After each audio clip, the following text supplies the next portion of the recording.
great, you're great. Hi everyone, thank you so kindly for joining us. Welcome to Green Apple Books on the Park. My name is Car Johnson. I'm the event coordinator for Green Apple. And tonight I'm delighted to welcome to the Bay Area Hilary Leichter and Rita Bullwinkel to celebrate Hilary's novel Terrace Story. Let's give a hand for them. Excellent. Hilary, congratulations. Thank you for celebrating with us. We're really happy to have you here.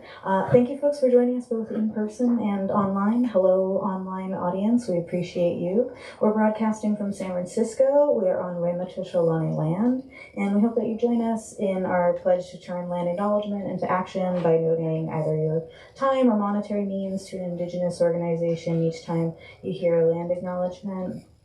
I have very brief business before we get to the fun part of the evening. First, now is a good time to silence your cell phones if you have not already. I would say picture taking is encouraged, but we can run that by our authors. Please do check out our full event calendar on our website at greenapplebooks.com. We have a really great season ahead of us, including the event that you are currently attending. And the restroom is behind us. It is available after the event and during the event for obvious reasons. And it's for like attendees of our event during event time. It's like the one place that my colleagues have that's off the sales floor, so we try and like preserve it. But you are guests in our house this evening, and I want you to feel comfortable. So if you have any questions about that, ask me. We have books from both of our authors available for purchase tonight. We don't have temporary, unfortunately, but I think we can make it up with Terrace Story. So thanks for being cool about it. I appreciate it. Without further ado, I'm going to go ahead and introduce the two authors who are joining us tonight. First, Rita Bullwinkel is the author of Belly Up, which garnered a 2022 Whiting Award. Bullwinkel's writing has been published in Ziziva, Tin House, White Review, Bomb, Vice, Noon, Guernica, and other places. She's a recipient of grants and fellowships from McDowell, Brown University, Vanderbilt University, the Helene Wurlitzer Foundation, and elsewhere. She is an editor-at-large for McSweeney's, the deputy editor of The Believer, a contributing editor for Noon, how do you find the time, and the creator of Oral Florist. She lives in San Francisco and teaches at the California College of the Arts and University of San Francisco. Her novel, Headshot, is forthcoming in spring of 2024. Let's give a hand for Rita Bullwinkel. And last but most certainly not least, Hilary Leichter is the author of Temporary, which was a finalist for the Center for Fiction First Novel Prize and the NYPL Young Lions Fiction Award, and was longlisted for the Penn Hemingway Award. Her writing has appeared in Harper's Magazine, The New Yorker, New York Times, and Conjunctions. Leichter was the summer 2022 Picador Guest Professor for Literature at the Leipzig University and is the recipient of fellowships from Yaddo, Folger Shakespeare Library, and New York Foundation for the Arts. She teaches at Columbia University and is joining us from Brooklyn, New York. Her novel, Terrace Story, is the reason we're here tonight. Let's give another hand for Hilary Leichter.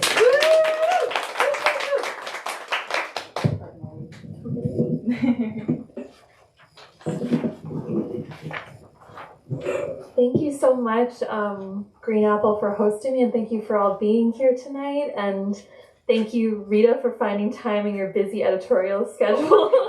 Hearing that bio, I'm like, how are you here? Don't you have something that you should be working on at this moment in time? But thank you all for coming out tonight. And yeah, I'm going to read a little something now, not too long, I promise. Terrace Story is a book about space. It's about the space between people, intimacy, claustrophobia, living in small apartments, the housing crisis, and our shrinking planet. And so when I was thinking about what to read at events, I thought it would be cool to find a way to make the book larger than the one that you're holding in your hands. So I wrote a new short story, and it's made from lines and sentences that were deleted from earlier drafts of Terrace Story. And I kind of collaged them together into something new to share for all of you. And it's called Alcove, and that was the title of a section that did not make it into the final draft of the book. And if it's okay, I'll share that with you now. Okay. Alcove. 1. If you press a certain spot, an opening appears. No witnesses how the earth always changes. A dare someone made, a sheet of perforated paper, several shell corporations, the lake filled with glacier water, a local zoning loophole. The office was not even an office. No one under 30 ate breakfast anymore. Kites could go higher, giant crusts of earth. This was the common theory. It was better to hurt yourself than to hurt someone else. It might have been nonsense. It reminds students of a popular movie franchise. Look to your left, look to your right, little vermilion spots. 2. They were both distressed for different reasons. She had been published without compensation. There were no buildings named after her. He would make everything worse. No one waiting for him to turn on the sprinklers. In school, had he ever even worn a coat? She stood outside the door and listened, but the door was open. Lunch in a single illuminated square. He stuffed a large leaf in his mouth, and it folded over the edge of his lip. She would stay. They would eat. 3. They became historians of the same details. Quick, take a picture, she said.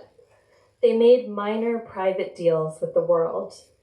They wrote bad essays the night before they were due, and some poor schmuck like you had to grade them.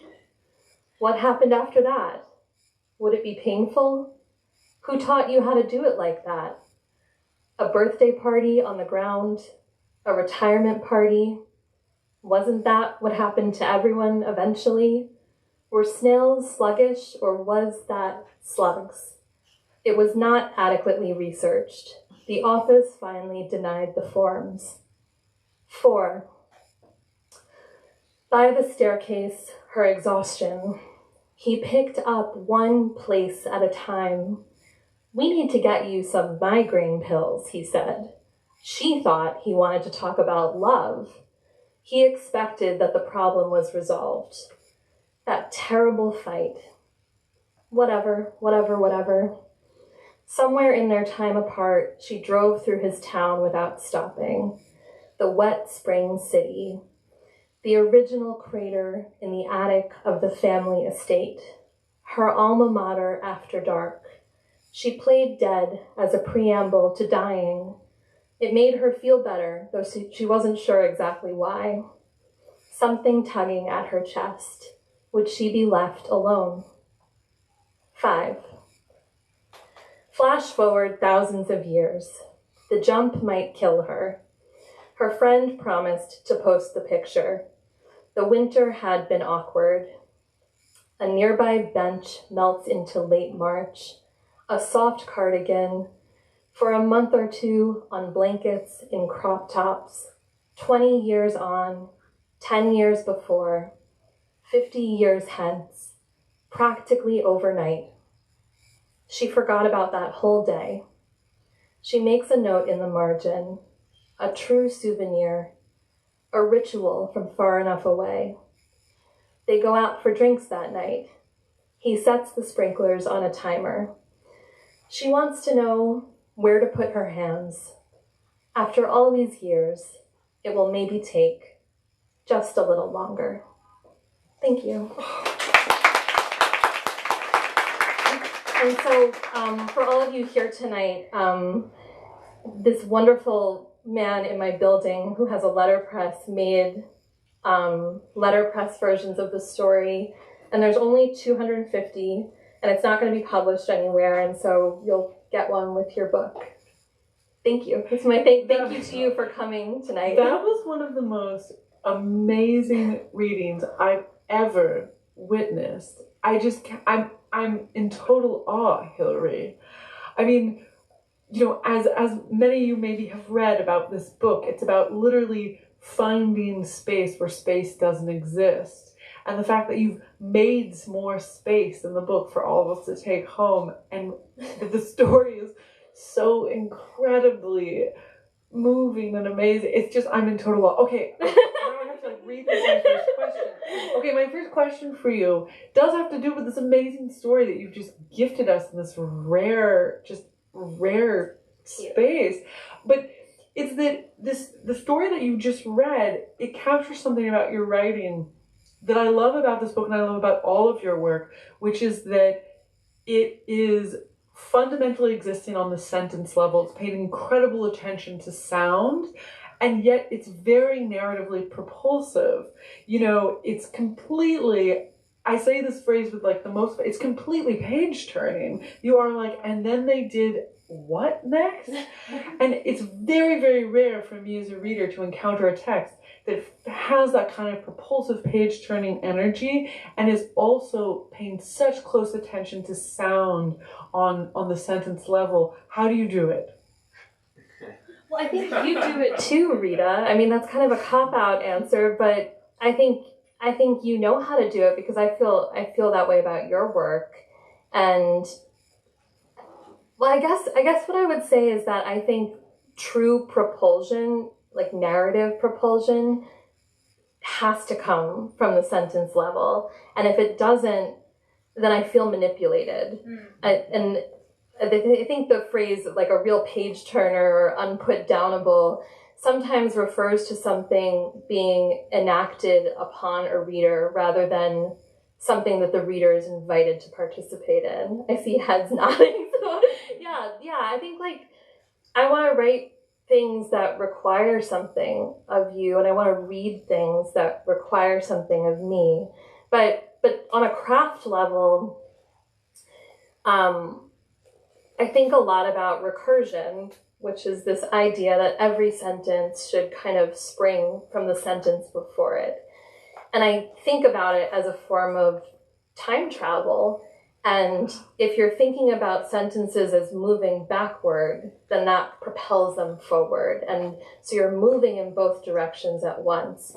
And I think it's something that can only happen with a lot of editing and a lot of careful attention. And I definitely don't think about it when I'm writing a first draft. But after I have the bones of a manuscript, going through and making sure that every paragraph functions in that way, that every sentence is in conversation with what has come before and with what comes next. And sometimes not what comes immediately next, but what comes much, much later.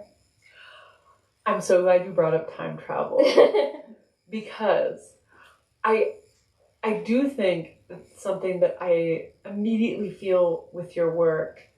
And with this book, specifically with Terrace Story, is that the written word, language, you know, people love to ring the death knell, whatever. It's been happening for so long, like 100 years, people have been talking about it. But as like a technology, it has the capacity to deal with time in a way that nothing else can. Mm-hmm. You know, in a very short story, like in the short story you just read, in Alcove, you can move forward and backward in time, and somewhere in between, like time can condense and expand in a way that in no other art medium it really can. And specifically with Terrace Story, this is maybe like another question nesting within a question, which is the form of the story that you've chosen. It literally expands and condenses time and plays with time a great deal. How do you think about time when you're writing? How were you thinking about time specifically with this story, and perhaps how it relates to space? Yeah, I love what you're saying about time and language, because I think language is maybe the only way we have of understanding time. I think so too. Which is, it's invisible, you know, and language meaning everything from the written word to music to any kind of language, mathematical languages too. It's the only way we can comprehend time passing, which is something that can only be experienced in relation to something else. And language is about being in relation to something else. You know, a chair in my book is not a chair. It's a relationship with a word and a physical object. So I think language is the medium for thinking about time. I'm a little bit obsessed with time. And I don't, if I'm honest, I don't know why. But I teach a class on time travel. and the uses of time in fiction at Columbia. And so I was developing that class and reading and rereading and rereading all of the texts for that class while I was writing this book. So it was definitely something that was on my mind. But, you know, I realize we haven't even really said what the book is about, but it's, you know, fundamentally about a family that finds a hidden terrace in the closet of their very small apartment. And it only appears when their friend Stephanie comes over to visit. And when she's not there, it's gone. And as you can imagine, this creates a very odd and uncomfortable power dynamic between these people. But it became obvious in editing the book that if I was going to play with a space that expanded and contracted, time would have to be wobbly around that space. And more so, if I wanted to write a book about a space that expanded and contracted, could I write a book that also expanded and contracted? And how does one do that? You know, what are the things in literature that make us feel very small or expansive, or make us feel intimacy, or make us feel claustrophobic? And so the formal challenge that I set for myself was, can I make the book do what this family's apartment is doing? And time was one of the ways to do that, I think. And there were other things as well, but that was a big way to make the book feel like it was changing shape. You've done that so masterfully. Something we briefly talked about before we came up here was that I think this is this book did such an amazing job of making me astonished with every new section, that it's very difficult to talk about without giving spoilers.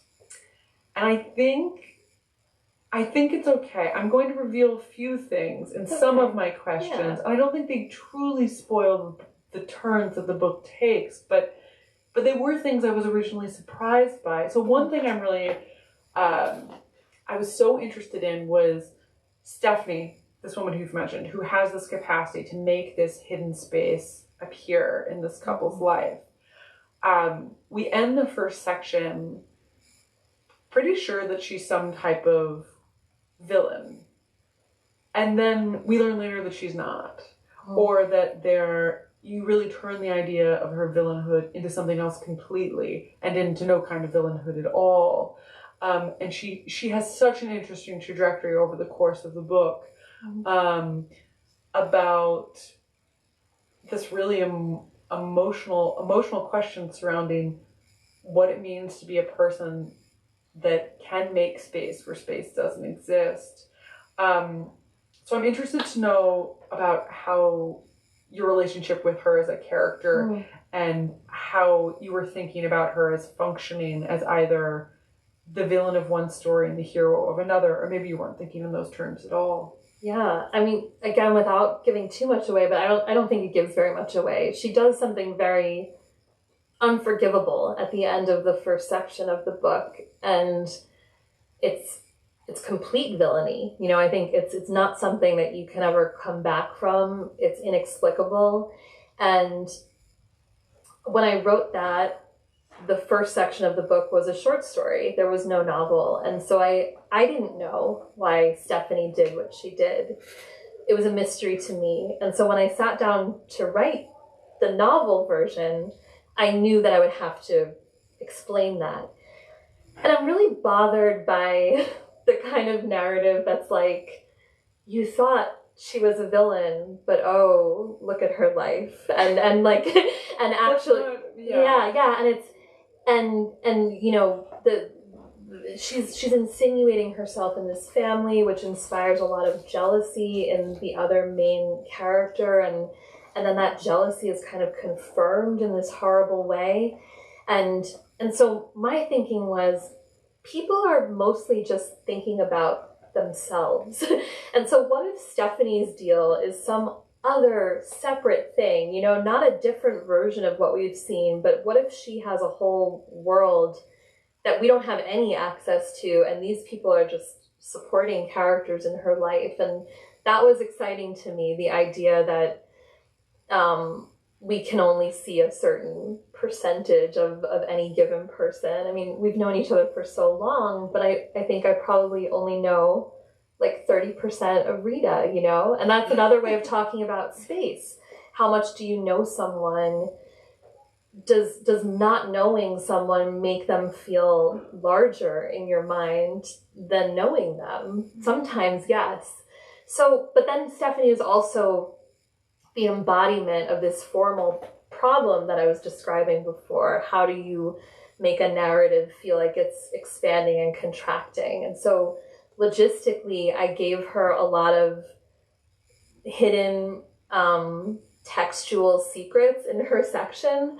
Her section, the prose moves differently than any other section. It's not something that I ever expected people to notice. It was just this subterranean thing going on in the book that I hoped would have an effect on a reader. So she's the only character in her section of the book. It's the only part of the book where there are M dashes, which is kind of this extender shape. It's like this way of making space in a sentence, extra space. And I think maybe there are one or two elsewhere in the book, but only in her dialogue.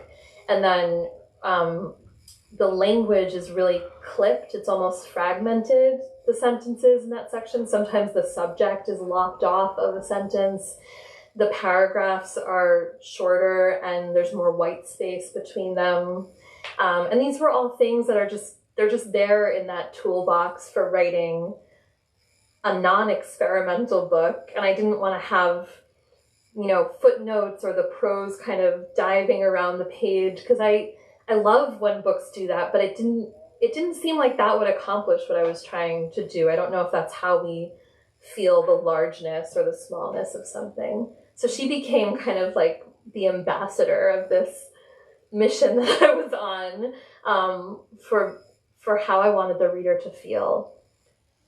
Oh my gosh, all of these formal decisions you're talking about are fascinating to me, because that section of the whole book really does exist also at this other level of your just so invested in her emotional reality, and the fact that the way the sentences have constructed themselves also are reflecting this emotional reality within her is just magic. But those two things aren't separate. No, right? no, like, right. They're They're involved. Yeah, it's like, yeah. I think like formal decisions are emotional decisions. They are. Like ideally, you know, you could just do a bunch of things to be like cute and weird, or it could be the only way to express something. So I'm describing them in this like very clinical way, but they were actually emotional decisions, I think. Yeah. Okay. I also wanted to ask you, I know a lot of people have asked you about this, but it's so present in the text for me. The way fables work in the novel, the way there's like the story going on, and then there are all these other like subterranean and simultaneous stories, and characters are interacting with these kind of like mythic narratives that feel for me almost like vaguely familiar, like that feeling you get when you hear a story and you're like, did an aunt tell me that before I went to bed, and I can't quite pin down what the narrative was. And it's such a delightful feeling for me, that feeling of newness and the reveal, but also of narrative familiarity. How do you think about fables how were you thinking about fables when you were writing this story? Yeah. This novel. So there is like a whole fable just wedged into one part of the book, and I have to say, I'm going to be honest, I have no idea where it came from. It was just there. The king, the queen, and the hermit. The hermit, yeah. Yeah, and it's not based on anything, except, like... I looked, I was like, what is this fable? No. But then I couldn't find it. There's like a heavy dose of musical theater in there, I think. It's like a sprinkling of Into the Woods, maybe, I don't know. But no, it's not based on anything, and it just introduced itself, and I had to let it be there because I had introduced this structure, which is the title of the second part of the book. It's called Folly, which is this lovely literary word that is an actual architectural feature, but it's also foolishness, and it's always associated with love. And so it was there, and I had to defend it, and I like this idea of like retroactively proving that something deserves to be in your book instead of wondering before you put it there. And so it was there, and I knew it had to be there, but I didn't know why. And I think that you sort of nailed it, Rita, this idea that folklore and fairy tale, it taps into a feeling of prehistory, and that feeling of knowing something but not knowing where that something came from. And that can apply to everything from ideas we have about ourselves to things we know about our families to things we understand about the world, and we don't know where we picked up those ideas. They're just with us. And I think that fables feel like they've been around since time immemorial, like they've been around since before us, even though we created them. And that kind of faulty origin story was interesting to me. And then it's called Terrace Story, so it's so much about storytelling, and it's so much about the ethics of storytelling, and how even if something is fictional, the minute you put it into the world, it might not be real, but it's part of the world, it's true, and what that means, and what it means to create things, and how art is maybe the thing that makes the world bigger.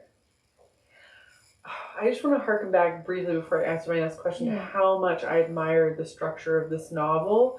There are a lot of like postmodern literary novels, probably most famously Italo Calvino's If on a Winter Night's a Traveler, that's like the book within the book within the book within the book. Yeah.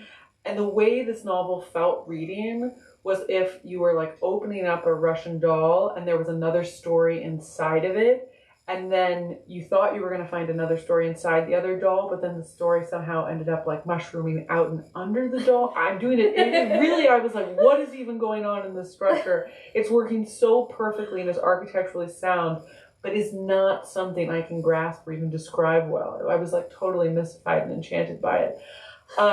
Okay, the other thing I definitely wanted to talk about, I'm looking at my clock because I could just talk forever, is because this story, so much of this novel, so much of all of the different narratives within narratives are about what it means to have a family. There's literally a section in the last section of the book where a character looks at essentially what is an abstract image and says she sees a family. It feels like a lot of the characters are asking about what makes a family, what parenthood means, what it means to love a lover or a partner, and also what it means to cease to love a partner or a lover, and can those things come back around and when maybe they don't. How are you thinking about families and familyhood and love? It's so interesting. Someone else asked me this question, and like, of course it's about family, but I don't know that occurred to me when I was writing it. I don't know if that makes sense at all, but I was thinking about love, and I guess family is maybe the locus for love or lack of love. And it's a place where some of our initial ideas about love come to be. I was thinking mostly about love and in all of its iterations, and the other side of that, which is grief, and how to reconcile emotions that you put into the world that then live there even when there's no one to receive them. And like, can you be a family of one? Does your life have love in it if that life is alone? And a lot of the characters in the book are incredibly lonely, but they're still there. They're still making the world different than it was before. They're still impacting the lives, sometimes in a good way, sometimes not at all, of the people around them. And so I guess maybe I was less interested in family and more interested in what it means to exist. That sounds so ridiculous, but to exist both inside yourself and with other people. And if one goes away, does the other go away too? Or do we matter just by virtue of being here with no one else around to see us?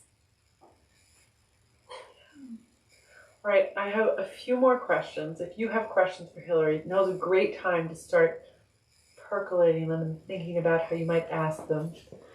Okay, my next question is, I debated on whether to ask it, but I'm going to do it because it reveals a little bit, but I have to reveal a little bit to ask it. Yeah. Which is the book ends on a space station. It's amazing. It's my favorite iteration of space ever. How did you know how did you bring us there? How did you know we were going to space? Yeah. It's so funny you phrased it like that because my husband refers to that section of the book as "we're going to space." Like that's just what he calls it now. We went. I was like, "That's right. I want to space." I was like, "We're in space. This is amazing." Yeah. Yeah. So again, there's like emotional reasons and reasons of just fun and play and formal reasons. And I was reading The Poetics of Space when I was editing this book. Of course you were. Yeah, of course I was. But I'd never read it before. And I never read it. It's great. It's a great book.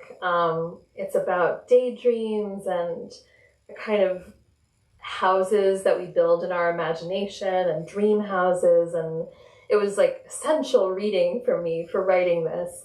And one of the things that I love in the book is that Bachelard describes the oniric house, the dream house that exists in all of our imaginations, and daydreams as moving vertically. And so when you're dreaming, you end up in the attic and then on the roof and then eventually in the heavens. And so I think that there was a part of me without even having read this book that knew that the book had to move vertically all the way. It kind of had to go for it. And leave the planet and leave and go somewhere that seems to us from down here like an endless expanse. You know, we had to go from a tiny apartment to infinity, and that's what I wanted to do. But then also it was really fun writing about space. Like it was so fun to read. Oh, good. I don't know. This might be surprising. I haven't read a lot of science fiction, and I haven't read a lot of space operas, or this is not a genre that I'm necessarily at home in. And I thought, like, if I tried to mimic that language, that it would feel so stale and wrong. And there's this funny thing they used to do in the writing room on Star Trek, where they would just write tech the tech, like, oh, tech the tech, and go over to the tech, and then someone would fill it in with things that felt spacey and technology-ish. And I don't know if that's an apocryphal story, but I like it. I'm going with it. And I didn't want to tech the tech, right? I didn't want to like just take this language from other better science fiction writers. And so I went back and I read Galileo, and a lot of his language from The Starry Messenger made its way into the book. And yeah, the question for me was, can I invent a language for space that fits with the rest of the novel, that doesn't feel disconnected in some way? And so, yeah, I went back to the source. It was amazing. I mean, a large part of this section is a character basically apply for the opportunity to get a mortgage in space. Right. Yeah. Which is incredible. I mean, coming soon to a universe near you, I feel. Yeah. Like. So you're in this like what is like the application for a mortgage application, and there's all of this. It's the language in that whole thing that's just amazing, and the emotional intimacy between the person doing the application and the person intaking the application for all sorts of reasons, which I will not reveal, despite my deep desire to. Well, it's a young woman who we are with in that in that chapter. She's like maybe 30, and she's received this very difficult to get job off planet, but she's just fallen in love, and she's thinking about her relationship, and she's thinking about what she wants for her future, and this is all kind of in the shadow of the end of things. And that felt important too, that even when everything is over, because I don't think of this as a book that's like, how do we fix everything? It's like, no, how do we keep living even though everything is maybe unfixable? She's still trying to make a life. So it's so beautiful. I cried. Oh, so I'm sorry. I love this book so much. I could talk to you about it forever. I'll try to not be quite so selfish. Does anyone have questions for Hilary? I'm sure you do. Yes. One of the things I admire most about you is that you know when to leave the party. Like, you know how to keep the story succinct. And I think if I was the writer who's going from the Terrace Story to Off Planet, I would ruin it by making it 12 times longer. So how did you know, to not include the alcove, or how did you stop yourself from just kind of going further and further and just running it off the page? Well, I showed it to you, Ruchika. That's how I know. But it was already perfect. I don't think I had many notes.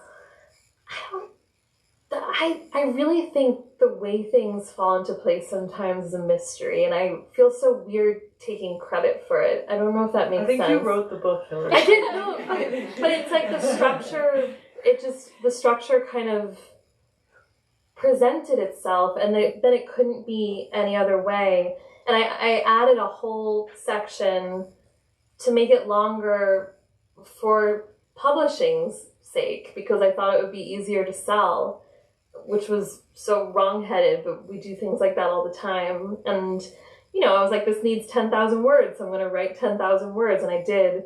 And then I showed the manuscript to a friend who hadn't read it at all, and he immediately just pointed to that new section and was like, what is this? And so it didn't fit there. Nothing else fit there. When I tried to add things, it's like the book rejected them, like an organ that wasn't taking, I don't know. It didn't want anything else. And so I couldn't put anything else in there. Yeah. But also I think part of why it's short is because the things that are unsaid in the book are really important, and to overstress them or to write too deeply into some of the empty moments would have been lost. Thank you. Yeah. This is kind of the inverse of that question, but I was curious about how you decided or knew you wanted to expand from the first section that was just a short story into the full novel. Yeah, I didn't for a long time. I wrote the short story in 2017, and I was living in a really tiny apartment. And then the story was published in spring of 2020, and that initial lockdown was really fresh. And I just, I read it when it was in print, and I thought, oh, this is like a completely different story now, because we're all, so distant from each other and so cramped at the same time. So I started percolating on it again, and it opened up for me in part because of the collective grief that we were all experiencing, the personal grief. It felt like there was more there to explore. And the way I've come to think about it now is that there was a novel hidden in the closet of my short story. Mm. So my emotional journey was like the same as the characters, which I like. Yeah, thank you. Just a comment instead of a question. I really like what you read as terms of the cut up and when things automatically of people like William Burroughs and the early surrealists of the 30s and 40s, And as a surrealist author myself, I would like to maybe inspire you to create a whole novel doing it in that technique. Yeah, maybe someday. I really liked doing it. I'd never done that before, but yeah, some of my favorite authors use that method, so thank you. Yeah. You mentioned some of the books that you were reading alongside kind of like editing and creating the book, and you mentioned like teaching a class on time. I'm curious, like, what were some of those books about time that really like influenced your work? Yeah, so we read Kindred every year by Octavia Butler, which is like the time travel novel. We also read That Time of Year by Marie Ndiaye, which is not really time travel, but something funky is definitely going on with time. Little time travel. Yeah, it's like, it was a syllabus of mixed methods concerning time, and then my students were always like, this isn't time travel, and I would say, isn't it though? Isn't everything time travel? Notably published by Two Lines Press here in the Bay Area. Oh yes, of course. Yeah. Actually, it was not the only Two Lines Press book. It was a very Two Lines Press syllabus. We also did Bay Area Publishing, showing strong. Yes, They Will Drown in Their Mother's Tears, which is an amazing time travel book that I think everyone should read. The Throwback Special by Chris Batchelder, which is about a group of middle-aged men meeting every year to reenact, I think, like a 5-second football play. And so it's, again, not time travel, but it's about aging and reenactment is a kind of time travel. What else? Was that published serialized in the Paris Review? I think yes, it was. Yeah, which is another kind of timey-wimey thing to publish something serially. I'm blanking. Oh, we did The Mezzanine, Nicholson Baker, which I loved. Mixed responses, but I continue to assign it as one of my favorite books. I love that book. It's about a man, Howie, who is on his lunch break, and the entire novel takes place between the foot of an escalator and the top of an escalator. And oh my gosh, I haven't read it. What? Oh God, it's amazing. And he confronts every small wonder of the universe. Straws, shoelaces. Yeah, it's beautiful. Those were some of the books we read. Jealous of your students. That sounds really fun. So you mentioned going back to read Galileo in the text, and my brother's like a math guy, and so he'll talk a lot about. I'm really in awe of how like creative he is about the mathematical tools. He writes better love poetry to like theta than I can write. Period. But I was thinking about like, because you said that you hadn't really like read a lot of science fiction prior to like that last section. So I was wondering can you tell us more about your relationship between like research and play? Do you feel like in order to write something that's like, I don't know, what's your balance? Do you have a balance? Does it matter to you? Like, what's your, ideas with that? Yeah, so is the question how much I research any project that I'm working on? Yeah, versus like how much you like feel like you don't maybe want to play with what you don't know. Yeah. I do something that I kind of started calling reverse research, which is not looking into things until I have a first draft. Because I kind of want to protect the pure inspiration part of my brain when I'm writing, and then when I'm in editing mode, I can start to kind of reach out for other materials. I think the places I go for research aren't necessarily, I'm writing about a house, therefore I should read books about houses, or I'm writing about a space station, therefore I should read books about space stations, but more books that have the kind of emotional impact that I want to have, and how do they do it, and how do they get there, and I love science fiction. I just know that I'm an interloper in that world, and so I didn't want to be false and like claim the kind of vernacular of those stories. Yeah. Does that answer your question? No, it really does. Thank you. Okay, good. We have time for one more question if anyone has one.